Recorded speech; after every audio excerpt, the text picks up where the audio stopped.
Hudson Taylor, o pai das missões no interior da China, 1832-1905.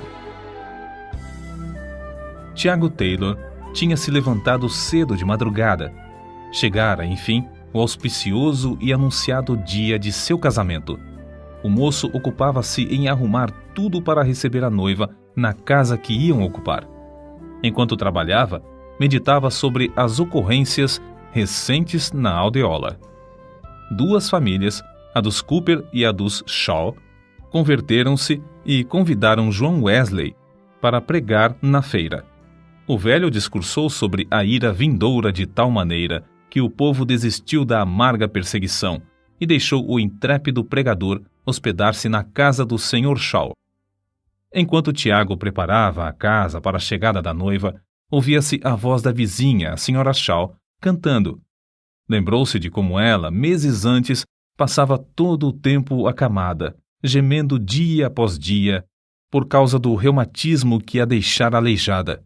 Mas, quando confiou no Senhor, como disse, para a cura imediata, grande foi a transformação. E indizível foi a surpresa do marido ao voltar à casa.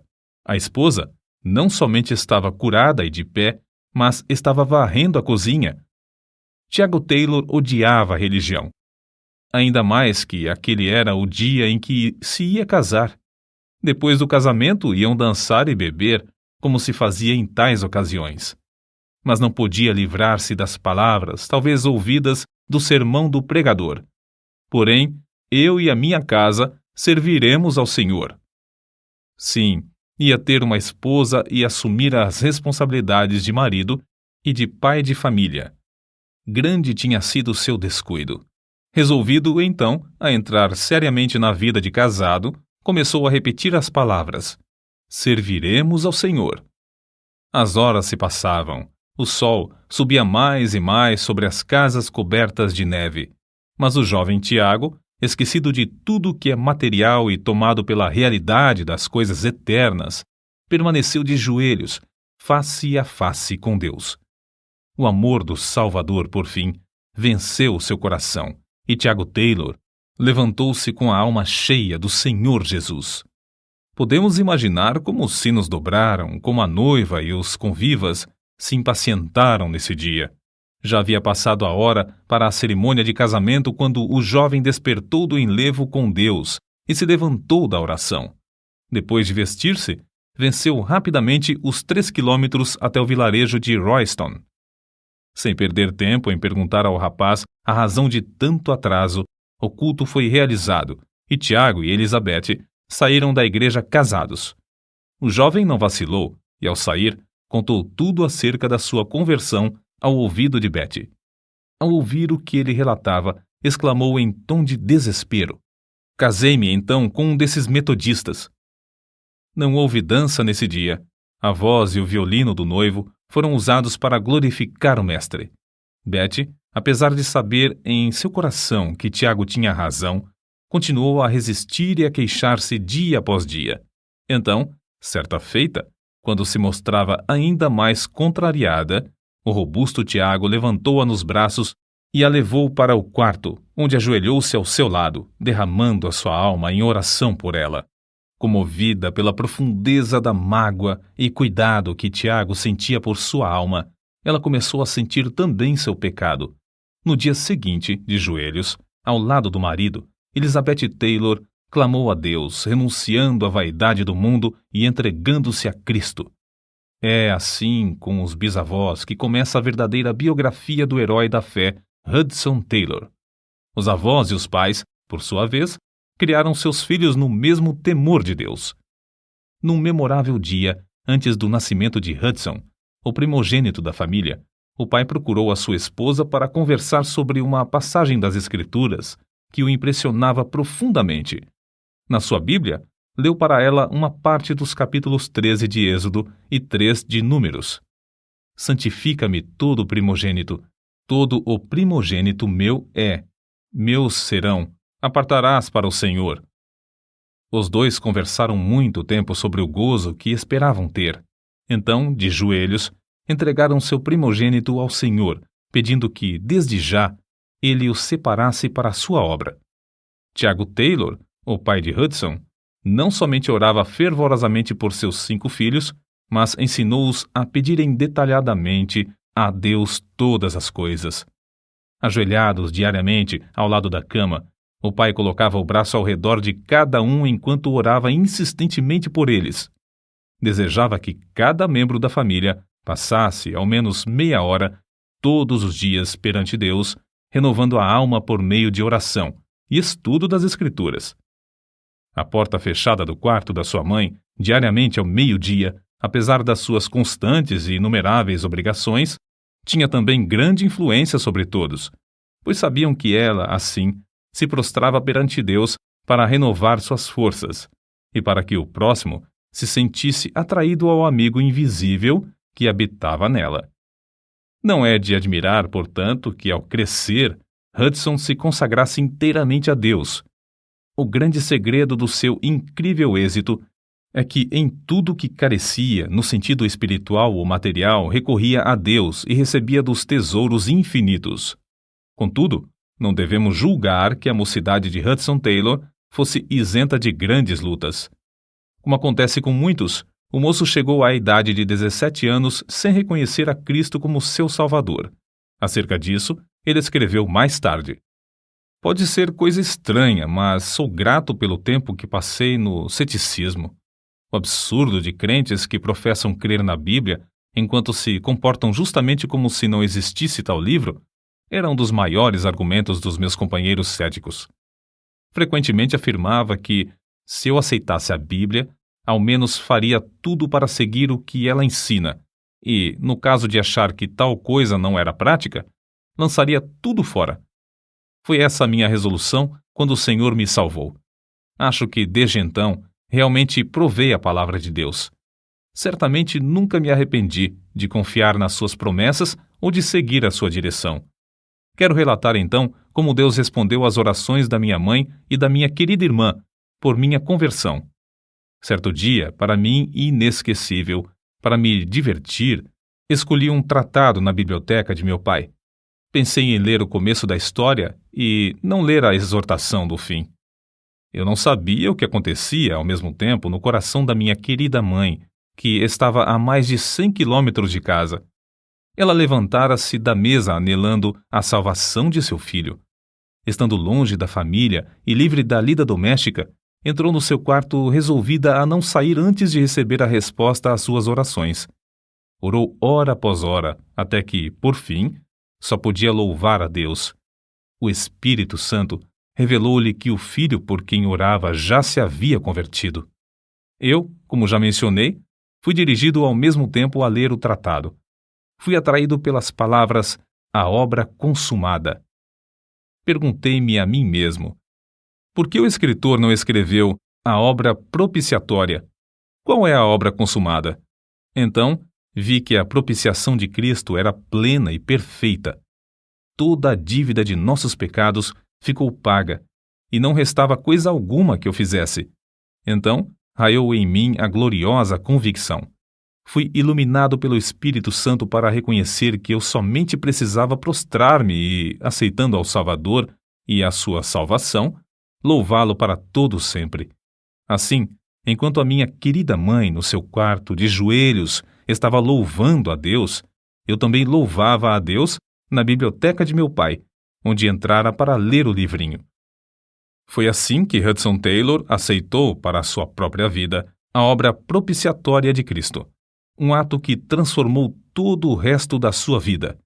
Acerca da sua consagração, ele escreveu: "Lembro-me bem da ocasião quando, com gozo no coração, derramei a alma perante Deus repentinamente, confessando-me grato e cheio de amor, porque Ele tinha feito tudo, salvando-me quando eu não tinha mais esperança, nem queria salvação. Supliquei-lhe que me concedesse uma obra para fazer. Algo que envolvesse abnegação, fosse o que fosse. Algo para agradar a quem fizera tanto para mim. Lembro-me de como, sem reserva, consagrei tudo, colocando a minha própria pessoa, a minha vida, os amigos, tudo sobre o altar. Com a certeza de que a oferta for aceita, A presença de Deus se tornou verdadeiramente real e preciosa. Prostrei-me em terra perante ele, humilhado e cheio de indizível gozo. Para que serviço fora aceito, eu não sabia, mas fui possuído de uma certeza tão profunda de não pertencer mais a mim mesmo, que esse entendimento dominou depois toda a minha vida. O moço que entrou no quarto para estar sozinho com Deus nesse dia não era o mesmo quando dali saiu. Um alvo e um poder se apossaram dele. Não mais ficou satisfeito em somente alimentar a sua própria alma nos cultos. Começou a sentir a sua responsabilidade para com o próximo. Anelava tratar dos negócios de seu pai. Regozijava-se com riquezas e bênçãos indizíveis. E, como os leprosos no arraial dos Círios, Hudson e sua irmã, Amélia, diziam: não fazemos bem. Este dia é de boas novas e nos calamos. Desistiram, pois, de assistir aos cultos aos domingos à noite e saíram para anunciar a mensagem de casa em casa entre as classes mais pobres da cidade. Mas Hudson Taylor não se sentia satisfeito. Sabia que ainda não estava no centro da vontade de Deus. Na angústia de seu espírito, como aquele da antiguidade, clamou: não te deixarei ir se me não abençoares. Então, sozinho e de joelhos, surgiu na sua alma um grande propósito. Se Deus rompesse o poder do pecado e o salvasse em espírito, alma e corpo para toda a eternidade, ele renunciaria a tudo na terra para ficar sempre ao seu dispor. Acerca dessa experiência, ele mesmo expressou: nunca me esquecerei do que senti então. Não há palavras para descrever. Senti-me na presença de Deus, entrando numa aliança com o Todo-Poderoso. Pareceu-me que ouvi enunciadas as palavras: tua oração é ouvida. Todas as condições são aceitas. Desde então, nunca duvidei da convicção de que Deus me chamava a trabalhar na China. A chamada de Deus, apesar de Hudson Taylor quase nunca a mencionar, ardia como um fogo dentro do seu coração. A seguir, a transcrição de um trecho de uma das cartas enviada à sua irmã. Imagina, centenas de milhões de almas sem Deus, sem esperança, na China. Parece incrível. Milhões de pessoas morrem dentro de um ano sem qualquer conforto do Evangelho. Quase ninguém liga importância à China, onde habita cerca de quarta parte da raça humana. Ora por mim, querida Amélia, pedindo ao Senhor que me dê mais da mente de Cristo. Eu oro no armazém, na estrebaria, em qualquer canto onde posso estar sozinho com Deus. E Ele me concede tempos gloriosos. Não é justo esperar que... Vê, a noiva de Hudson. Vá comigo para morrer no estrangeiro. Sinto profundamente deixá-la, mas meu pai sabe qual é a melhor coisa e não me negará coisa alguma que seja boa. A falta de espaço não nos permite relatar aqui o heroísmo da fé que o jovem mostrou ao suportar os sacrifícios e as privações necessárias para cursar a escola de medicina e de cirurgia para melhor servir o povo da China. Antes de embarcar, escreveu essas palavras à sua mãe: anelo estar aí uma vez mais e sei que a senhora quer ver-me, mas acho melhor não nos abraçarmos um ao outro mais, pois isto seria encontrarmos-nos para logo nos separarmos para todo sempre. Contudo, sua mãe foi ao porto de onde o navio se ia fazer a vela. Alguns anos depois, ele assim registrou a partida. Minha querida mãe, que agora está com Cristo, veio a Liverpool para despedir-se de mim. Nunca me esquecerei de como ela entrou comigo no camarote em que eu ia morar quase 6 longos meses. Com carinho de mãe, endireitou os cobertores da pequena cama, assentou-se ao meu lado e cantamos o último hino antes de nos separarmos um do outro. Ajoelhamo-nos e ela orou. Foi a última oração de minha mãe antes de eu partir para a China. Ouviu-se então o sinal para que todos os que não eram passageiros saíssem do navio. Despedimo-nos um do outro, sem a esperança de nos encontrarmos outra vez. Ao passar o navio pelas comportas, e quando a separação começou a ser realidade, do seu coração saiu um grito de angústia tão comovente que jamais esquecerei. Foi como se meu coração fosse traspassado por uma faca. Nunca reconheci tão plenamente até então o que significam as palavras: pois assim amou Deus ao mundo. Estou certo de que a minha preciosa mãe, nessa ocasião, chegou a compreender mais do amor de Deus para com um mundo que perece do que em qualquer outro tempo da sua vida. Oh, como se entristece o coração de Deus ao ver como seus filhos fecham os ouvidos à chamada divina para salvar o mundo pelo qual seu amado, seu único filho, sofreu e morreu.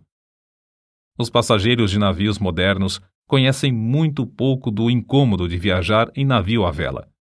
Depois de uma das muitas tempestades por que passou Dumfries, o nosso herói escreveu: "A maior parte do que possuo está molhada. O camarote do comissário, coitado, inundou-se. Somente pelas orações e grandes esforços de todos a bordo é que conseguiram salvar as próprias vidas quando o navio, levado por grande temporal, estava prestes a naufragar nas pedras da praia de Gales. A viagem que esperavam realizar em 40 dias levou 5 meses e meio. Somente em 1º de março de 1854, Hudson Taylor, com a idade de 21 anos, conseguiu desembarcar em Xangai, quando então ele escreveu estas impressões. Não posso descrever o que senti ao pisar em terra. Parecia-me que o coração ia estourar. As lágrimas de gratidão e gozo corriam-me pelas faces. Sobreveio-lhe, então, uma grande onda de saudade. Não havia amigos, nem conhecidos, nem qualquer pessoa em todo o país para saudá-lo bem-vindo, nem mesmo alguém que conhecesse o seu nome. Nesse tempo, a China era terra incógnita, a não ser os 5 portos no litoral, abertos à residência de estrangeiros. Foi na casa de um missionário em Xangai, um dos 5 portos, que o moço achou hospedagem. A vitória em todas as provações nesse tempo devia-se à característica mais saliente de Hudson Taylor, talvez a de nunca ficar parado na sua obra, fosse qual fosse o contratempo. Durante os primeiros 3 meses na China, distribuiu 1.800 novos testamentos e evangelhos e mais de 2.000 livros. Durante o ano de 1855, fez 8 viagens. Uma de 300 quilômetros, subindo o rio Yangtze. Em outra viagem, visitou 51 cidades onde nunca antes se ouvira a mensagem do Evangelho. Nessas viagens, foi sempre prevenido do perigo que corria a sua vida entre um povo que nunca tinha visto estrangeiros. Para ganhar mais almas para Cristo, apesar da censura dos demais missionários, adotou o hábito de vestir-se como os chineses. Rapou a cabeça na frente, deixando o resto dos cabelos a formar trança comprida. A calça, que tinha mais de meio metro de folga, ele a segurava conforme o costume, com um cinto. As meias eram de chita branca, o calçado de cetim. O manto, pendendo dos ombros, sobressaía-lhe a ponta dos dedos das mãos mais que 70 centímetros. Mas uma das cruzes mais pesadas que o nosso herói teve de levar foi a falta de dinheiro, quando a missão que o enviara se achava sem recursos. Em 20 de janeiro de 1858, Hudson Taylor casou-se com Maria Dyer, uma missionária de talento na China. Desse enlace, nasceram 5 filhos. A casa em que moraram primeiro, na cidade de Ningpo, tornou-se depois o berço da famosa missão no interior da China. As privações e os encargos de serviço em Xangai, Ningpo e outros lugares eram tais que Hudson Taylor, antes de completar 6 anos na China, foi obrigado a voltar à Inglaterra para recuperar a saúde. Foi para ele quase como que uma sentença de morte quando os médicos informaram-lhe de que nunca mais devia voltar à China. Entretanto, o fato de perecerem mais de 1 milhão de almas todos os meses na China era uma realidade para Hudson Taylor. Com seu espírito indômito, ao chegar à Inglaterra, iniciou imediatamente a tarefa de preparar um inário e a revisão do Novo Testamento para os novos convertidos que deixara na China. Usando ainda o traje chinês, trabalhava tendo o mapa da China na parede e a Bíblia sempre aberta sobre a mesa. Depois de alimentar-se e fartar-se da palavra de Deus, fitava o mapa, lembrando-se dos que não tinham tais riquezas. Todos os problemas, ele os levava a Deus. Não havia coisa alguma demasiado grande, nem tão insignificante, que não fosse deixada com o Senhor em oração. Em razão de suas atividades, estava tão sobrecarregado de correspondência e nos trabalhos dos cultos em prol da China, que após a sua chegada passaram-se mais de 20 dias antes de conseguir abraçar seus queridos pais em Barnsley. Passava às vezes a manhã, outras vezes à tarde, em jejum e oração. O trecho seguinte, escrito por ele, mostra como a sua alma continuou a arder pela obra missionária através de seus discursos nas igrejas da Inglaterra. Havia a bordo, entre os companheiros de viagem, certo chinês que se chamava Pedro. Passara alguns anos na Inglaterra, mas, apesar de conhecer algo do Evangelho, não reconhecia coisa alguma do seu poder para salvar. Senti-me ligado a ele e esforcei-me em orar e falar para levá-lo a Cristo. Mas quando o navio se aproximava de Sunqiang e eu me preparava para ir à terra pregar e distribuir tratados, ouvi o grito de um homem que caíra na água. Fui ao convés com os outros e Pedro tinha desaparecido. Imediatamente arriamos as velas, mas a correnteza da maré era tal que não tínhamos a certeza do lugar onde o homem caíra. Vi alguns pescadores próximos que usavam uma rede varredora. Angustiado, clamei: "Venham passar a rede aqui, pois um homem está morrendo afogado." "Veb bin", foi a resposta inesperada. Isto é, não é conveniente. Não falem se é ou não conveniente. Venham depressa antes que o homem pereça. "Estamos pescando." "Eu sei, mas venham imediatamente e pagarei bem." "Quanto nos quer dar?"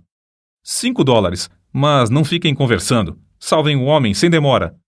$5 não basta, responderam eles. "Não faremos por menos de $30. "Mas não tenho tanto, darei tudo o que eu tenho." "Quanto tem o senhor?"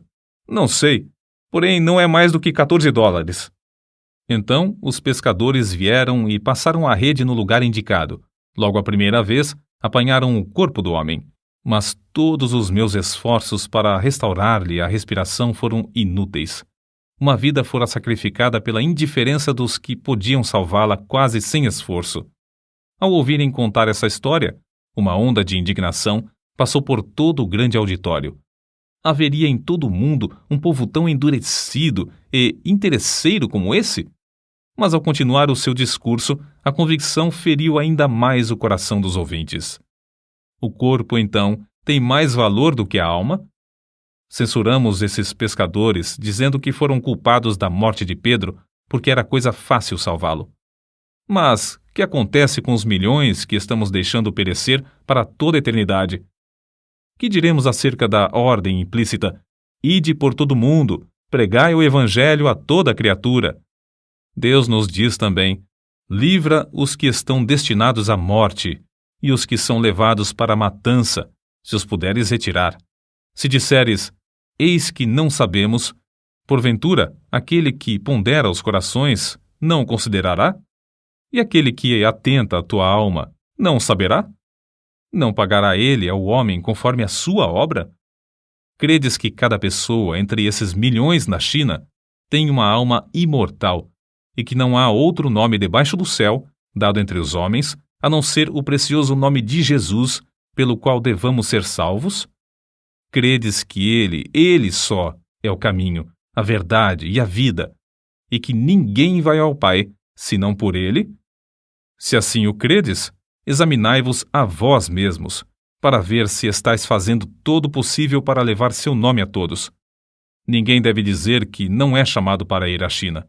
Ao enfrentar tais fatos, todas as pessoas precisam saber se têm uma chamada para ficar em casa. Amigo, se não tens certeza de uma chamada para continuar onde estás, como podes desobedecer à clara ordem do Salvador para ir? Se estás certo, contudo, de estares no lugar onde Cristo quer, não por causa do conforto ou dos cuidados da vida, então estás tu orando como convém em favor dos milhões de perdidos da China? Estás tu usando teus recursos para a salvação deles? Certo dia, não muito depois de haver regressado à Inglaterra, Hudson Taylor veio a saber que o número de missionários evangélicos na China diminuíra em vez de aumentar. Apesar de a metade da população pagã estar na China, o número de missionários, durante o ano, tinha diminuído de 115 para somente 91. Começaram a soar aos ouvidos do missionário estas palavras: quando eu disser ao ímpio, certamente morrerás, não avisando tu, não falando para avisar o ímpio acerca do seu caminho ímpio para salvar a sua vida, aquele ímpio morrerá na sua maldade, mas o seu sangue da tua mão o requererei. Era um domingo, 25 de junho de 1865, pela manhã. Hudson Taylor, cansado e doente, estava com alguns amigos em Brighton, à beira-mar. Mas, não podendo suportar mais o regozijo da multidão na casa de Deus, retirou-se para andar sozinho nas areias da maré vazante. Tudo em redor era paz e bonança, mas na alma do missionário rugia uma tempestade. Por fim, com alívio indizível, clamou: Tu, Senhor, tu podes assumir todo o encargo. Com tua chamada, e como teu servo, avançarei, deixando tudo nas tuas mãos. Assim, a missão no interior da China foi concebida na sua alma, e todas as etapas do seu progresso realizaram-se por seus esforços. Na calma do seu coração, na comunhão profunda e indizível com Deus, originou-se a missão. Com um lápis na mão, abriu a Bíblia e, enquanto as ondas do vasto mar batiam aos seus pés, escreveu as simples, mas memoráveis palavras: em 25 de junho de 1865, orei em Brighton pedindo 24 trabalhadores competentes e dispostos. Mais tarde, recordando-se da vitória dessa ocasião, escreveu: grande foi o alívio de espírito que senti ao regressar da praia. Depois de findar o conflito, tudo era gozo e paz. Parecia que me faltava muito pouco para voar até a casa do Sr. Pierce. Na noite desse dia, dormi profundamente. A querida esposa achou que a visita a Brighton serviu para renovar-me maravilhosamente. Era verdade. O vitorioso missionário, juntamente com a família e os 24 chamados por Deus, embarcou em Londres, no La Mermuer, em direção à China, em 26 de setembro de 1865. O anelante alvo de todos era o de erguer a bandeira de Cristo nas 11 províncias ainda não ocupadas da China. Alguns dos amigos os animaram, mas outros disseram: todo o mundo ficará esquecido dos irmãos. Sem uma junta aqui na Inglaterra, ninguém se importará com a obra por muito tempo. Promessas são fáceis de fazer hoje em dia. Dentro de pouco tempo, não terão o pão cotidiano. A viagem levou mais de 4 meses.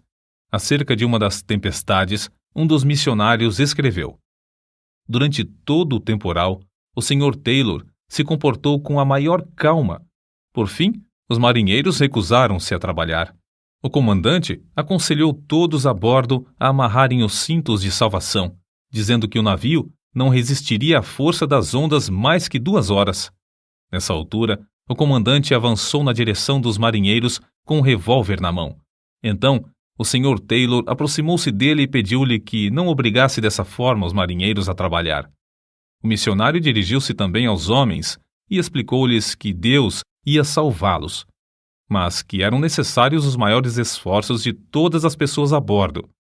Acrescentou que tanto ele como todos os passageiros estavam prontos a ajudá-los, e que, como era evidente, as vidas deles também corriam perigo.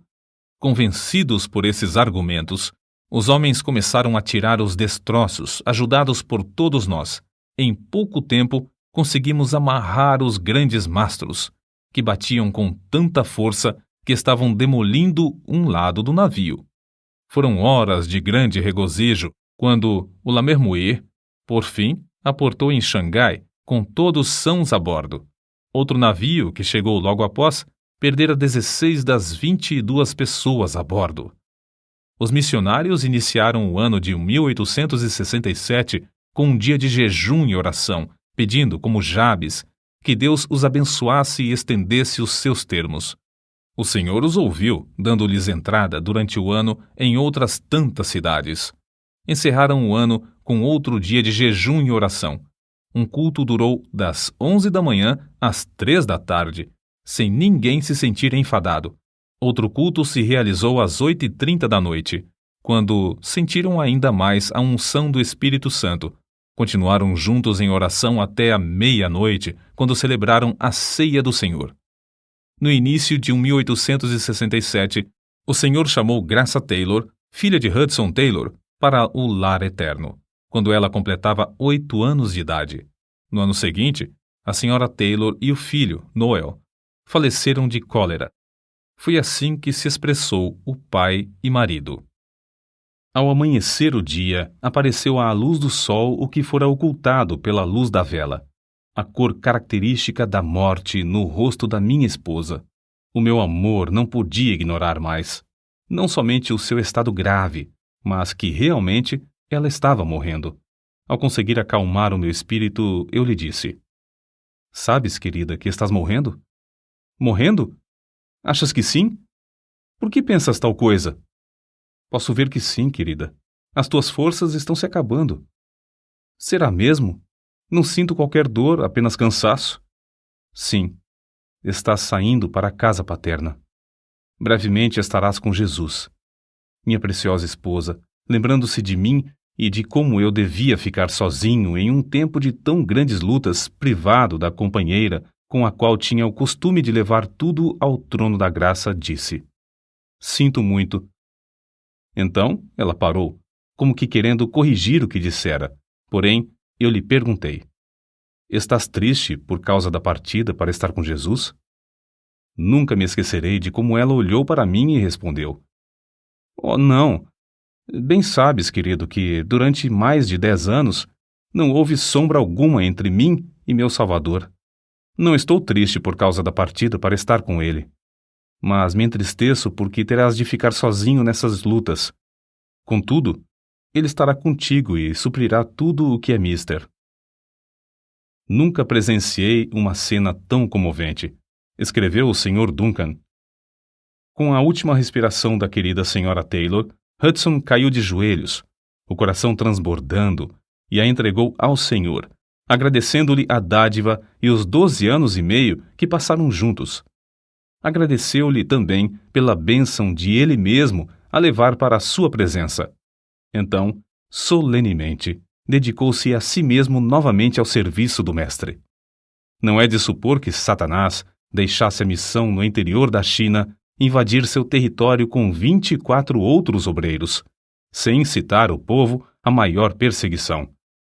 Foram distribuídos em muitos lugares impressos atribuindo aos estrangeiros os mais horripilantes e bárbaros crimes, especialmente aos que propagavam a religião de Jesus. Alvoroçaram-se cidades inteiras, e muitos dos missionários tiveram de abandonar tudo e fugir para escapar com vida. Quase 6 anos depois de o grupo do Lammermuir haver desembarcado na China, Hudson Taylor precisou voltar novamente para a Inglaterra. Durante o tempo em terras chinesas, a missão aumentou de 2 estações, com 7 obreiros, para 3 estações, com mais de 30 missionários e 50 obreiros, estando separadas as estações uma da outra por uma média de 120 quilômetros. Foi durante essa visita à Inglaterra que Hudson Taylor se casou com Miss Faulding, também fiel e provada missionária na China. Acerca de Hudson Taylor, nesse tempo, certa pessoa amiga escreveu: "O Sr. Taylor anunciou um hino, sentou-se ao harmônio e tocou. Não fui atraído por sua personalidade. Era de físico franzino e voz mansa. Como os demais jovens, eu julgava que uma grande voz sempre acompanhava um verdadeiro prestígio. Mas quando ele disse 'oremos' e nos dirigiu em oração, mudei de parecer. Eu nunca ouvi alguém orar como ele. Havia na sua oração uma ousadia, um poder, que fez todas as pessoas presentes se humilharem e se sentirem na presença de Deus. Falava face a face com Deus, como um homem fala com um amigo. Sem dúvida, tal oração era fruto de longa permanência com o Senhor. Era como o orvalho descendo dos céus. Tenho ouvido muitos homens orarem, mas não ouvi ninguém como o Sr. Taylor e o Sr. Spurgeon. Ninguém, depois de ouvir como esses homens oravam, pode esquecer-se de tais orações. Foi a maior experiência da minha vida ouvir o Sr. Spurgeon. Era como se ele tivesse tomado a mão do auditório de 6.000 pessoas e as levado ao Santo dos Santos. E ouvir o Sr. Taylor rogar pela China era reconhecer algo do que significa a súplica fervorosa do justo.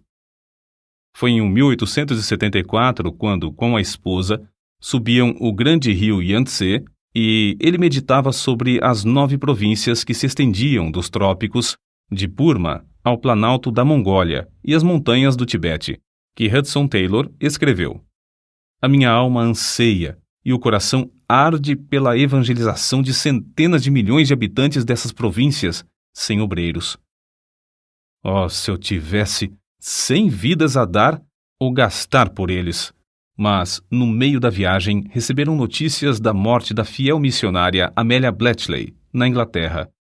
Ela não somente cuidava dos filhos do Sr. Taylor, mas também servia como secretária da missão. Grande foi a tristeza de Hudson Taylor ao chegar à Inglaterra e achar não somente os seus queridos filhos separados e espalhados, mas a obra da missão quase paralisada. Mas isso não foi ainda a sua maior tristeza. Na sua viagem pelo rio Yangtze, o Sr. Taylor, ao descer a escada do navio, sofreu uma grande queda. Caiu sobre os calcanhares de tal maneira que o choque ofendeu a espinha dorsal. Depois que chegou à Inglaterra, o incômodo da queda agravou-se até ele ficar acamado. Sobreveio-lhe, então, a maior crise da sua vida, justamente quando havia maior necessidade de seus esforços. Completamente paralítico das pernas, tinha de passar todo o tempo deitado de costas. Uma pequena cama era a sua prisão.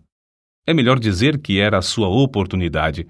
Ao pé da cama, na parede, estava fixado um mapa da China, e ao redor dele, de dia e de noite, estava a presença divina. Aí, de costas, mês após mês, permaneceu nosso herói, rogando e suplicando ao Senhor em favor da China. Foi-lhe concedida a fé para pedir que Deus enviasse 18 missionários. Em resposta aos seus apelos para a oração, escritos com a maior dificuldade e publicados no jornal, 60 moços responderam de uma vez. Dentre eles, 24 foram escolhidos. Ali, ao lado do leito, ele iniciou aulas para os futuros missionários e ensinou-lhes as primeiras lições da língua chinesa. E o Senhor os enviou para a China. Lê-se o seguinte acerca de como o missionário, com o corpo inutilizado nesse tempo, ficou bom. Ele foi tão maravilhosamente curado em resposta à oração que podia cumprir com um incrível número de suas obrigações. Passou quase todo o tempo das férias em Guernsey, escrevendo. Durante os 15 dias que passou ali, apesar de desejar compartilhar da delícia da linda praia com seus filhos, saiu com eles apenas uma vez. Mas as cartas que enviou para a China e outros lugares valiam mais do que ouro. Acerca de uma visita que lhe fez na China, certo missionário assim escreveu: "Nunca me esquecerei do gozo e da amável maneira com que me saudou. Convidou-me logo para o escritório da missão no interior da China. Devo dizer que foi para mim uma surpresa, ou choque, ou ambas as coisas. Os móveis eram caixotes. Uma mesa estava coberta de inúmeros papéis e cartas. Ao lado do lume havia uma cama, bem arrumada, tendo um pedaço de tapete a servir de cobertor. Nessa cama o Sr. Taylor descansava de dia e de noite. O Sr. Taylor, sem qualquer palavra de desculpa, deitou-se na cama, e travamos a palestra mais preciosa da minha vida. Toda a ideia que eu tinha das qualificações para ser um grande homem foi completamente mudada. Não havia nele coisa alguma do espírito de superioridade. Vi nele o ideal de Cristo, da verdadeira grandeza, tão evidente que permanece ainda no meu coração, através dos anos, até o presente momento. Hudson Taylor reconhecia profundamente que para evangelizar os milhões da China, era imperioso que os crentes na Inglaterra mostrassem muito mais abnegação e sacrifício. Mas como podia ele insistir em sacrifício sem primeiramente praticá-lo na sua própria vida? Assim ele, deliberadamente, cortou da sua vida toda a aparência de conforto e luxo. Nas viagens pelo interior da China, ele, invariavelmente, Se levantava para passar uma hora com Deus antes de clarear o dia, às vezes para depois dormir novamente. Quando eu despertava para alimentar os animais, sempre o achava lendo a Bíblia à luz de vela. Fosse qual fosse o ambiente ou o barulho nas hospedarias imundas, não descuidava do hábito de ler a Bíblia. Geralmente, em tais viagens, orava de bruços, porque lhe faltavam as forças para permanecer tanto tempo de joelhos. Qual será o assunto do seu discurso hoje? Perguntou-lhe certo crente que viajava com ele, de trem. Não tenho certeza.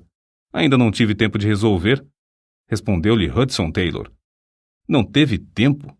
Exclamou o homem. Ora, que faz o senhor a não ser descansar depois de assentar-se aí? Não conheço o que seja descansar, foi a resposta calma que ele deu. Depois de embarcarmos em Edimburgo, passei todo o tempo orando e levando ao Senhor todos os nomes dos membros da missão no interior da China e os problemas de cada um. Está além da nossa compreensão como, no meio de uma das maiores obras de evangelização de toda a história, ele podia dizer: nunca fomos obrigados a abandonar uma porta aberta por falta de recursos. Apesar de muitas vezes gastarmos até o último penny, a nenhum dos obreiros nacionais, nem a nenhum dos missionários, faltou o prometido pão cotidiano. Os tempos de provações são sempre tempos abençoados, e o que é necessário nunca chega demasiado tarde. Outro segredo do seu grande êxito em levar a mensagem de salvação ao interior da China era a determinação de que a obra não somente continuasse com caráter internacional, mas também interdenominacional, que aceitasse missionários dedicados a Deus de qualquer nação ou denominação. Em 1878, ao regressar de uma viagem, começou a orar pedindo que Deus enviasse mais 30 missionários antes de findar o ano de 1879. Considerando o dinheiro necessário para pagar as passagens e sustentar tantas pessoas, podemos dizer que a sua fé era grande. Pois bem, 28 pessoas com os corações acesos pelo desejo de salvação dos perdidos na China, confiando em Deus para o seu sustento diário, embarcaram antes de findar o ano de 1878 e ainda outros 6 em 1879.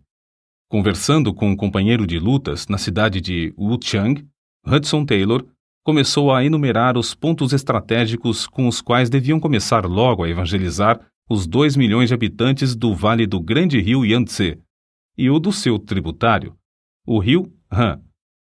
Com menos de 50 ou 60 novos obreiros, a missão não podia dar tal passo, e a própria missão não tinha mais de um total de 100. Contudo, a Hudson Taylor foi dada a fé de pedir outros 70, lembrando-se das palavras: designou o Senhor ainda outros 70. Reunimo-nos hoje para passar o dia em jejum e oração, escreveu Hudson Taylor em 30 de junho de 1872. O Senhor nos abençoou grandemente. Alguns passaram a maior parte da noite em oração. O Espírito Santo nos encheu até nos parecer impossível receber mais sem morrer. Em certo culto, durante quase 2 horas, louvaram ininterruptamente a Deus pelos 70 obreiros já recebidos pela fé. Na realidade, foram recebidos mais do que 70, e dentro do prazo marcado. O Senhor conduziu a missão, pouco a pouco, para uma visão ainda mais larga.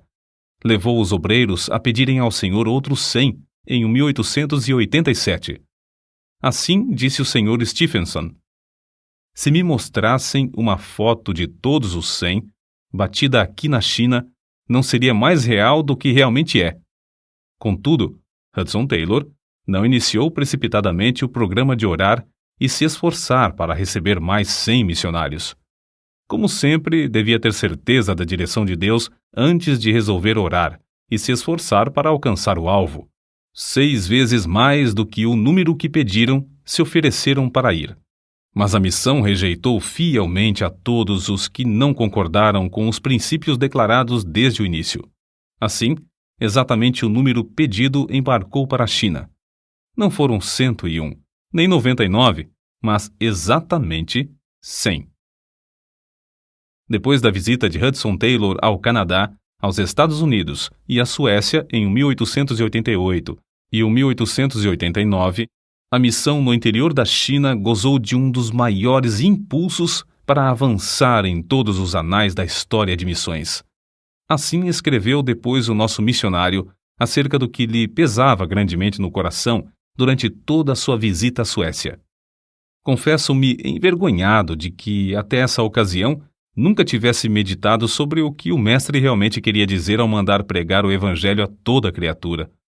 Esforcei-me durante muitos anos, como muitos outros servos de Deus, para levar o Evangelho aos lugares mais distantes. Planejei alcançar todas as províncias e muitos dos distritos menores da China, sem compreender o sentido evidente das palavras do Salvador. A toda criatura? O número total de evangelizadores entre os crentes da China não excedia 40.000. Se houvesse outro tanto de adesões, ou mesmo 3 vezes mais, e se cada um levasse a mensagem a 8 de seus patrícios, mesmo assim não alcançariam mais de 1 milhão. A toda criatura. As palavras abrasavam meu íntimo da alma. Mas, como a igreja e eu mesmo falhávamos em aceitá-las justamente como Cristo queria, isto eu percebi então. Para mim, havia apenas uma saída, a de obedecer. Qual será a nossa atitude para com o Senhor Jesus Cristo quanto a essa ordem? Suprimiremos o título Senhor, que lhe foi dado, para reconhecê-lo apenas como nosso Salvador? Aceitaremos o fato de ele tirar a penalidade do pecado, mas nos recusarmos a confessar que fomos comprados por bom preço e que ele tem o direito de esperar a nossa obediência implícita? Diremos que somos os nossos próprios senhores, prontos a conceder-lhe apenas o que lhe é devido, a ele que nos comprou com seu próprio sangue, com a condição de não pedir demasiado? As nossas vidas, os nossos queridos, as nossas possessões são somente nossas, não são dele? Daremos o que acharmos conveniente e obedeceremos à sua vontade somente se ele não nos pedir demasiado sacrifício? Estamos prontos a deixar Jesus Cristo nos levar aos céus, mas não queremos que esse homem reine sobre nós? Os corações de todos os filhos de Deus rejeitarão, certamente, uma afirmação assim formulada.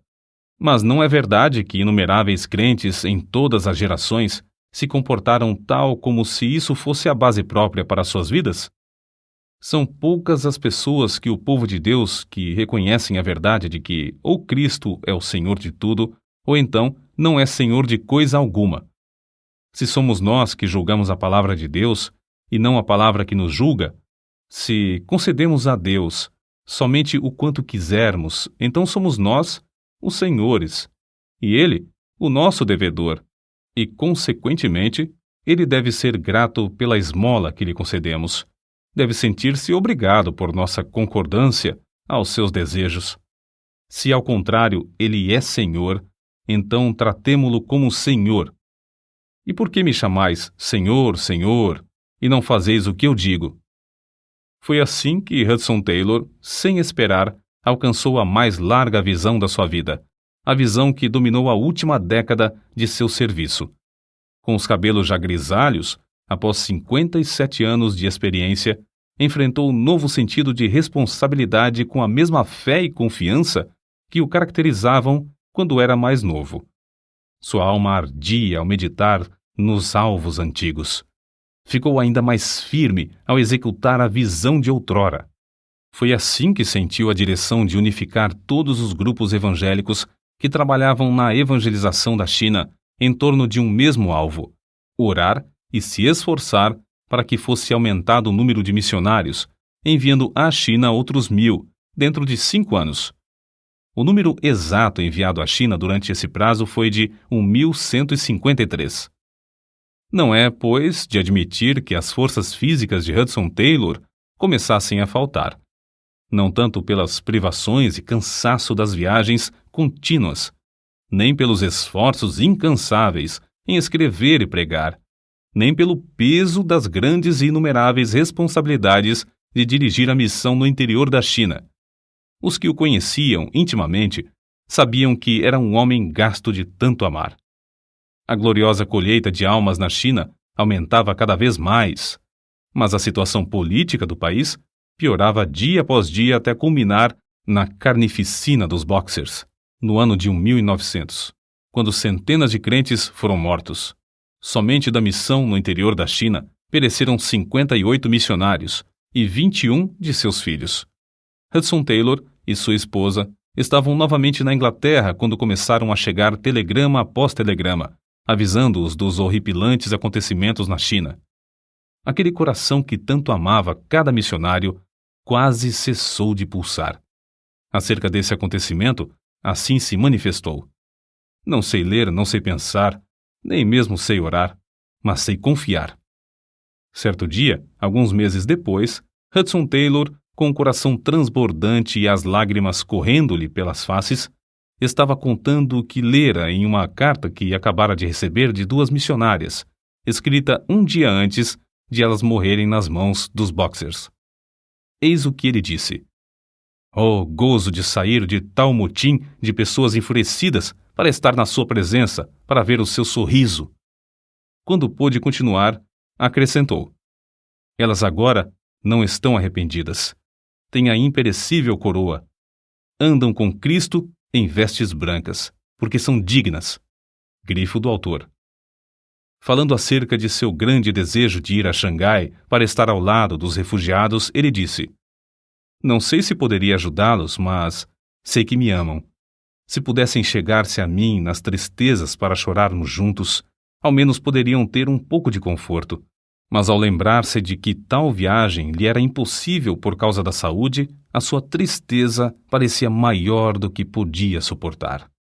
Apesar de sentir profundamente a sua incapacidade para trabalhar como de costume, achou grande conforto em estar com a sua esposa, a qual tanto amava. Findara o tempo em que deviam passar longos meses e anos separados um do outro, nas lutas em tantos lugares. Foi em 30 de julho de 1904 que sua esposa faleceu. "Não sinto nada de dor, dizia ela, apesar da ânsia em respirar. Então, de madrugada, percebendo a angústia de espírito do seu marido, pediu-lhe que orasse rogando ao Senhor que a levasse logo. Foi a oração mais difícil da vida de Hudson Taylor, mas, pelo amor que lhe tinha, ele orou pedindo a Deus que libertasse o espírito da sua esposa. Logo que orou, dentro de 5 minutos, cessou a ânsia. E não muito depois, ela adormeceu em Cristo. A desolação de espírito que Hudson Taylor sentiu depois da partida da sua fiel companheira era indescritível. Todavia, achou indizível paz nesta promessa. "A minha graça te basta." Começou a recuperar as forças físicas e, na primavera, fez a sua 7ª viagem aos Estados Unidos. Dali, fez a última viagem à China, desembarcando em Xangai em 17 de abril de 1905. O valente líder da missão, depois de tão prolongada ausência, foi recebido em todos os lugares com grandes manifestações de amor e estima da parte dos missionários e crentes, especialmente dos que escaparam dos intraduzíveis espetáculos da insurreição dos Boxers.